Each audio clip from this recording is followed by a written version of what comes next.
Welcome to my YouTube channel learn with Nitish में आप सबों का स्वागत है। हम लोग प्रीवियस क्लास में 2.4 का क्वेश्चन नंबर 5 तक पढ़ चुके थे।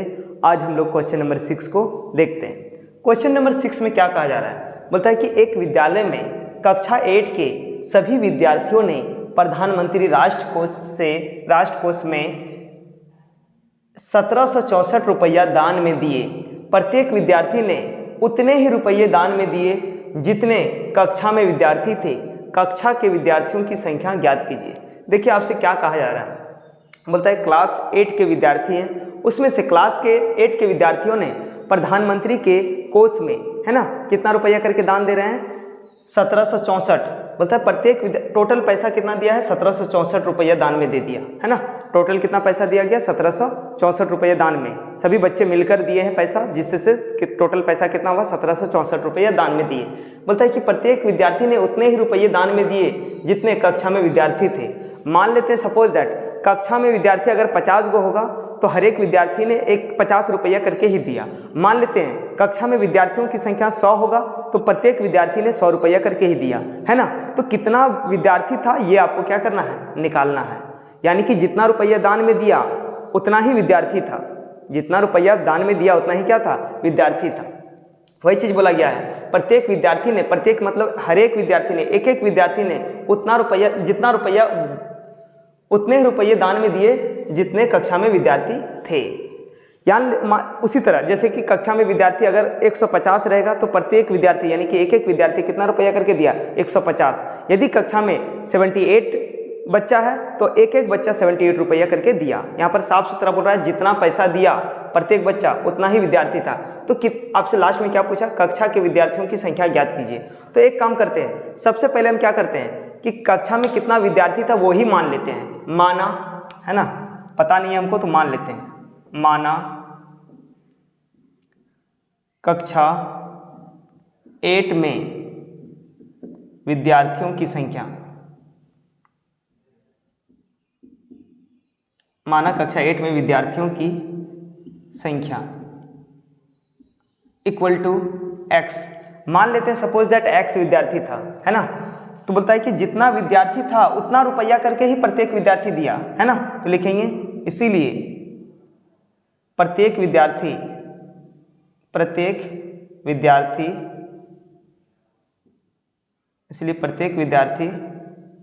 द्वारा दी गई रकम प्रत्येक विद्यार्थी कितना पैसा दिया, तो जितना विद्यार्थी था टोटल है ना। तो माना कक्षा 8 में विद्यार्थियों की संख्या कितना x था और प्रत्येक विद्यार्थी कितना रुपया, जितना विद्यार्थी था उतना रुपया, यानी कि x अगर विद्यार्थी था तो x रुपया करके ही प्रत्येक विद्यार्थी ने दिया है। ठीक है, अब ध्यान दीजिए, अब देखिए कुल पैसा कितना हो जाएगा। इसीलिए कुल राशि कितना दिया हुआ है, कुल राशि आपको दिया हुआ एक्चुअल में कितना दिया हुआ है कुल राशि, यानी कि सभी विद्यार्थी ने पैसा जमा किया तो कितना हो गया, 1764 रुपया। कुल राशि बराबर कितना, 1764। तो रियल में ये आपको 1764 दिया है। प्रश्न में क्या बोला गया है, प्रश्न से देखिए अब हमें रियल का वैल्यू ये है, कुल राशि इतना है, लेकिन जो हम माने हैं इसी से अगर कुल राशि निकालें तो क्या होगा, इसी से अगर कुल राशि निकाला जाए, जैसे मान लेते हैं टोटल विद्यार्थी कितना था, x विद्यार्थी, और प्रत्येक विद्यार्थी ने दिया कितना, प्रत्येक विद्यार्थी ने कितना करके दिया, x रुपया ही, x विद्यार्थी था x रुपया करके ही दिया। तो टोटल क्या, दोनों को जब गुना कर देते हैं, जैसे मान लेते हैं कि 5 रुपया है, टोटल विद्यार्थी 10 है, टोटल विद्यार्थी कितना है 10, और प्रत्येक विद्यार्थी 5 रुपया करके दे रहा है, तो 10 विद्यार्थी कितना देगा। तो आप क्या कीजिएगा कि बोलेंगे अगर टोटल विद्यार्थी 10 है, कुल विद्यार्थी हो गया आपका 10, और प्रत्येक विद्यार्थी, एक विद्यार्थी ने कितना करके दिया 5। अगर टोटल पैसा निकालना चाहते हैं तो कैसे निकालिएगा, तो टोटल विद्यार्थी 10 और एक विद्यार्थी ने कितना दिया 5, यानी कि 10 बचे 50, टोटल पैसा कितना हो गया 50 रुपया। उसी प्रकार से यहाँ पर विद्यार्थी x है और फिर हर एक विद्यार्थी कितना करके दे रहा है, कितना रुपया करके, x रुपया करके, कुल विद्यार्थी x रुपया करके। जैसे ही गुना करेंगे तो क्या हो जाएगा, कुल राशि, क्या हो जाएगा, कुल राशि होगा या नहीं होगा, जरा ध्यान दीजिए। x विद्यार्थी टोटल और x रुपया करके ही प्रत्येक विद्यार्थी ने दिया, तो जो जब गुना करेंगे तो क्या होगा, कुल राशि। तो x गुना x हो जाएगा तो क्या हो जाएगा, x स्क्वायर इक्वल टू कुल राशि आपको दिया हुआ है कितना, 1764। अब ध्यान दीजिए 1764 है तो x जब भी स्क्वायर रहता है, जब भी इस साइड स्क्वायर रहेगा, लेफ्ट साइड आपका स्क्वायर रहे, x का मान निकालना है तो x को फ्री छोड़ना होगा। तो स्क्वायर को जैसे ही उस साइड ले जाएंगे तो क्या जाएगा, क्या बन जाएगा उधर, रूट। क्या बन जाएगा, रूट, यानी कि 1764 का रूट हो जाएगा। अब देखिए 1764 का अगर आप लोगों को वर्गमूल आता है तो आप डायरेक्ट लिख सकते हैं x का मान, अगर नहीं आता है तो आपको क्या करना है, अभाज्य गुणनखंड विधि से निकालना है। तो कैसे निकलेगा जरा ध्यान से देखिए, यहाँ पर 1764 का अभाज्य गुणनखंड कीजिए। 2 से कटेगा, बिल्कुल कटेगा, 2 8 16, 2 दूनी 4, फिर 2 से 2 4 8, 2 4 8, 2 एकम 2, फिर देखिए 4 4 8 1 9, 3 से 3 एकम 3, 3 चौके 12, 3 चौके 12, 3 सत्ते 21, 7 4 11 12, 3 से फिर कटेगा, 3 चौके 12, 3 नाम 27, फिर 7 से 7 7 49, फिर 7 एकम 7, यानी कि 1764 का जब अभाज्य गुणनखंड किए तो क्या आया, 2 गुना 2 गुना 3 गुना 3 गुना 7 गुना 7। अब ध्यान दीजिए यहाँ पर जोड़ा बनाइए, 2 का जोड़ा, 3 का जोड़ा और 7 का जोड़ा।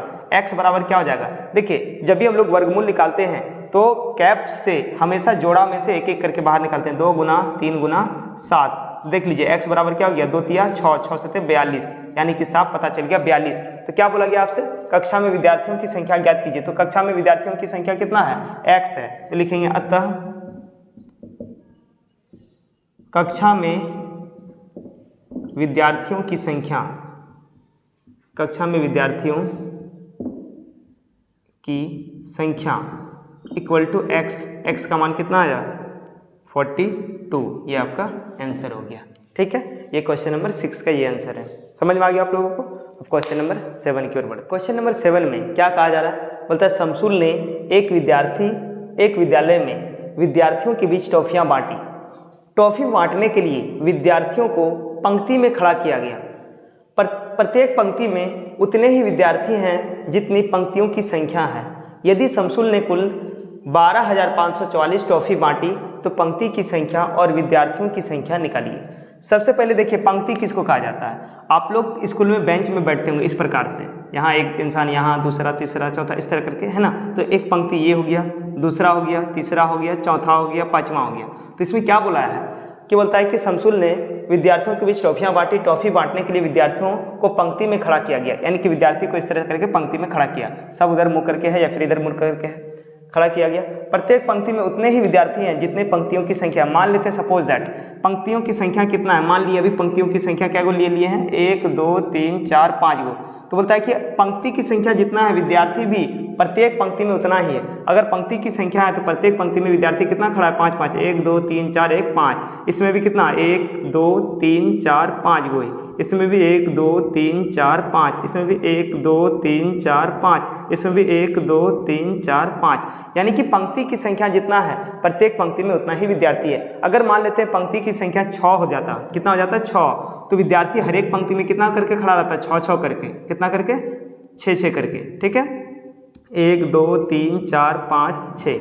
अगर मान लेते हैं पंक्ति की संख्या रहता 7, तो प्रत्येक पंक्ति में विद्यार्थी कितना करके खड़ा रहेगा, 7 7 करके। अगर पंक्ति की संख्या रहेगा 10, तो प्रत्येक पंक्ति में कितना विद्यार्थी खड़ा रहेगा, 10। ठीक है, तो याद रखिए इसमें वही चीज बोला गया है कि बोला गया जितनी पंक्ति की संख्या, प्रत्येक पंक्ति में उतने ही विद्यार्थी हैं जितनी पंक्ति की संख्या है। यानी कि जितना पंक्ति रहेगा हर एक पंक्ति में उतना ही विद्यार्थी करके खड़ा है। ठीक है, उतना ही विद्यार्थी खड़ा है।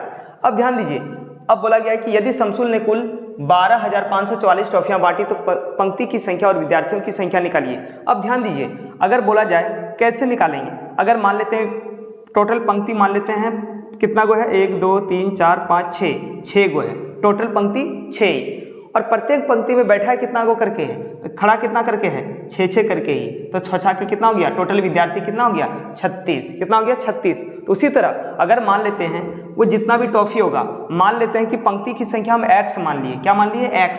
अगर x मान लिए पंक्ति की संख्या, तो विद्यार्थी भी प्रत्येक पंक्ति में कितना करके खड़ा होगा, x करके ही खड़ा होगा विद्यार्थी। समझ में आ रहा है, x करके ही खड़ा रहेगा। अब ध्यान दीजिए टोटल कितना विद्यार्थी हो जाएगा, तो x गुना x कितना हो जाएगा, x स्क्वायर। यानी कि जितना विद्यार्थी खड़ा रहेगा उतना ही तो वो टॉफी खर्च करेगा। प्रत्येक विद्यार्थी, जितना विद्यार्थी खड़ा रहेगा उतना ही टॉफी वो क्या करेगा, खर्च करेगा। समझ में आ रहा है आप लोगों को। ध्यान दीजिए,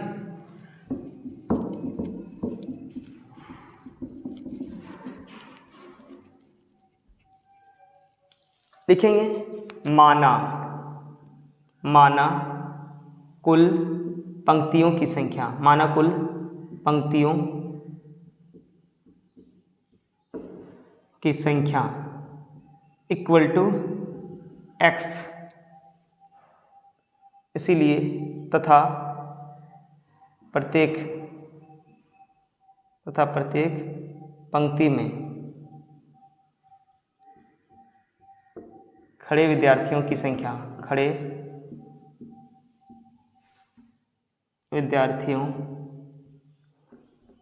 प्रत्येक पंक्ति में खड़े विद्यार्थियों की संख्या इक्वल टू x, यानी कि जितना पंक्ति होगा प्रत्येक पंक्ति में उतना ही विद्यार्थी करके खड़ा रहेगा, है ना।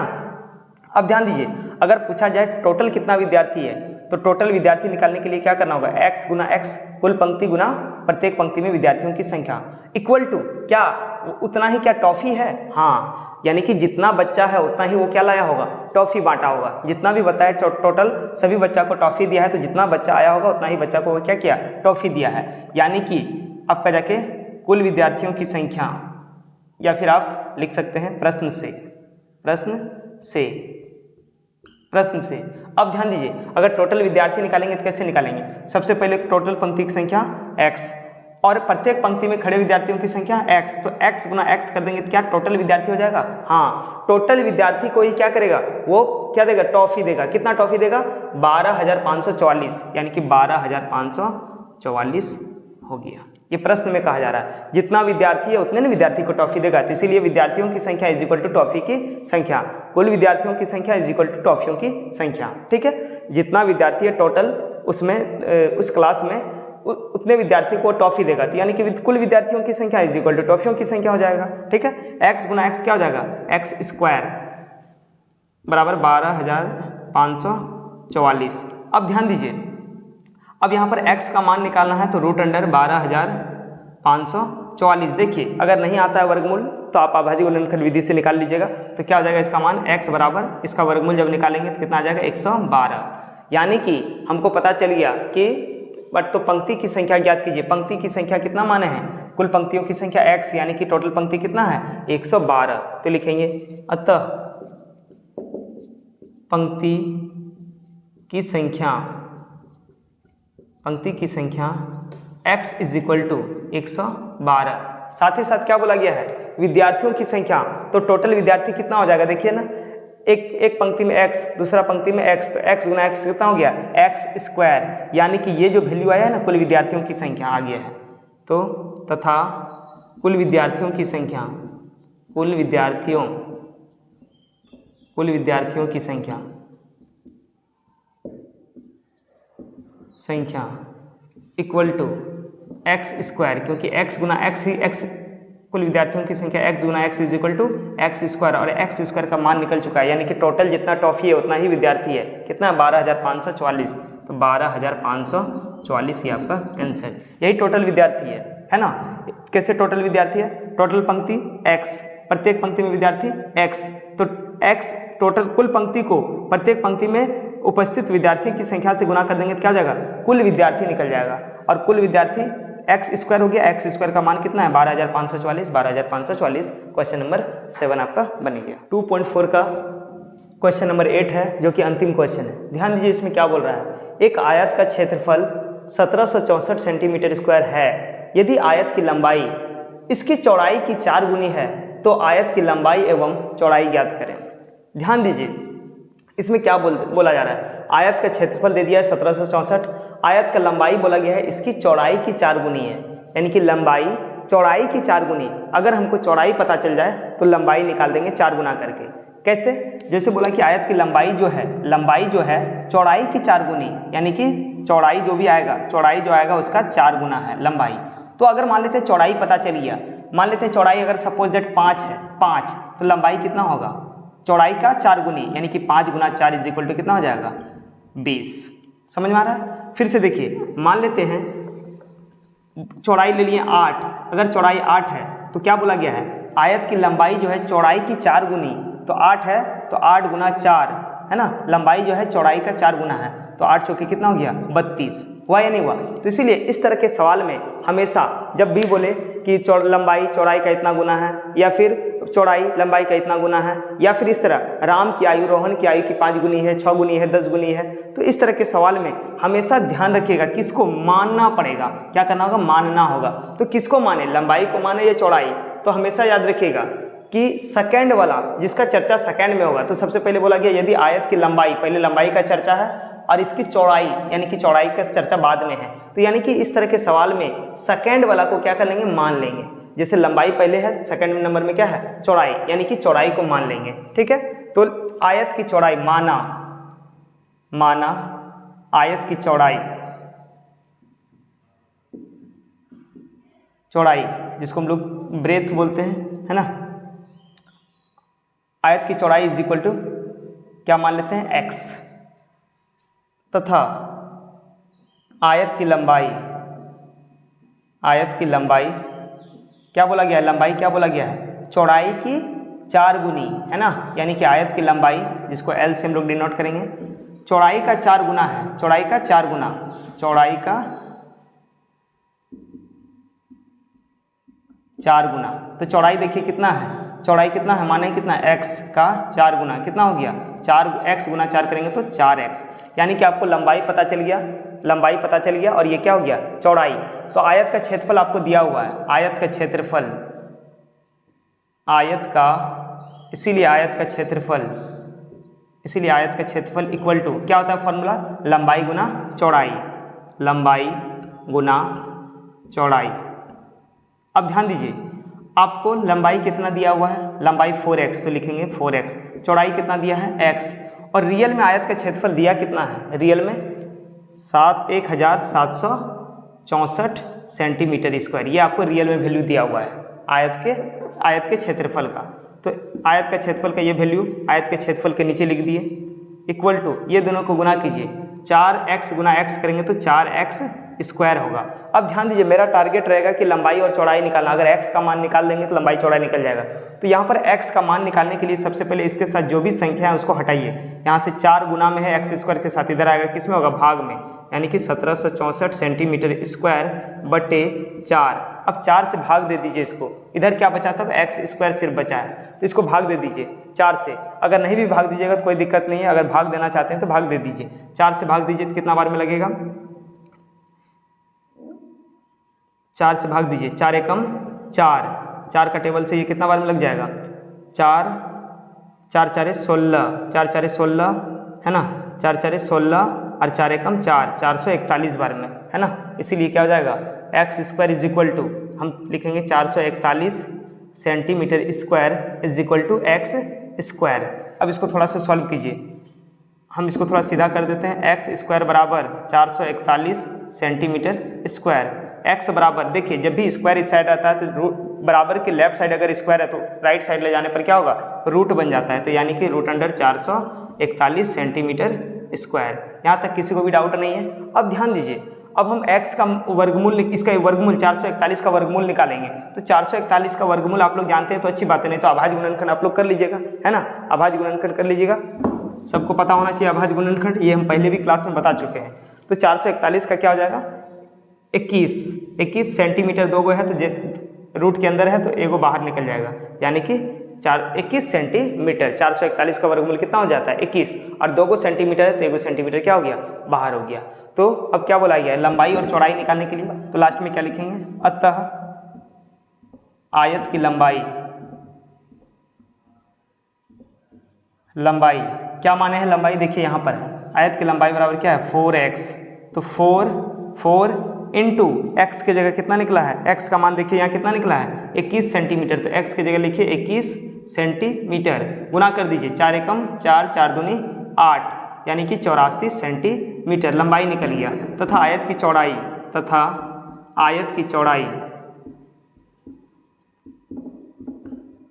क्या माने हैं, आयत की चौड़ाई को x ही माने हैं, तो x बराबर कितना निकल गया, x बराबर मान कितना है, 21 सेंटीमीटर, ये आपका 21 सेंटीमीटर, ये क्या हो गया आंसर, यानी कि लंबाई ये हो गया, चौड़ाई ये हो गया।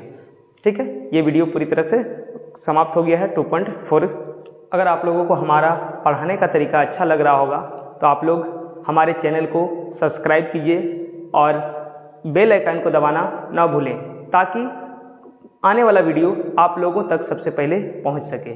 धन्यवाद।